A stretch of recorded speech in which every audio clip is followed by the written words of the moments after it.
इतने असां ॿी अहम ख़बर शेयर करे रहिया आहियूं। शहदाद कोट में लखपत रोड तां हथियार बंदन बोतलन की एजेंसी तां लखें रुपया फुर करे विया। 2 मोटरसाइकिल सवार हथियारबंद संदीप कुमार खां 8 लाख रुपया फुरे फरार थी विया आहिनि।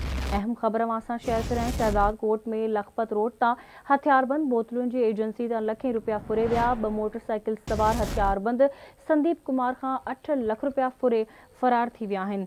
अहम ख़बर असां शेयर करे रहिया आहियूं। शहदाद कोट में लखपत रोड तां हथियार बंदन बोतलन की एजेंसी तां लखें रुपया फुर करे फरार थी विया आहिनि। तफ़सील मालूम कंदासीं। असां लाइन ते मौजूद है आवाज़ न्यूज़ रिपोर्टर शाहिद अहमान। जी शाहिद, छा तफ़सील आहिनि, आगाह कजो।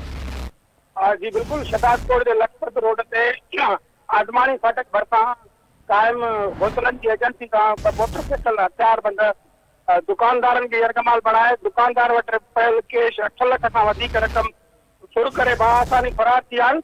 जंहिंजा सीसीटीवी फुटेज ऐं मोबाइल फोन से जेका रिकॉर्ड थियल फुटेज उहे सोशल मीडिया ते वायरल थिया आहिनि। असांजी टेलीविजन स्क्रीन ते हिकिड़ो फुटेज हली रहिया आहिनि जेके बाआसानी तौर फुर करण बाद जेका फरार थियण में कामयाब वञनि था। होॾां वाक़े बाद जेके हिंदू बिरादरी जा वॾे अंग में माण्हू जेको आहे वाक़े वारे दुकान ते पहुची विया आहिनि जिते तमामु घणी रश आहे। होॾां पुलिस खे पिणु इतलाह ॾिनो आहे पर हिन वक़्त ताईं का बि गिरफ़्तारी या को जेको आहे कार्रवाई उहा अमल में न अची सघी आहे। जी।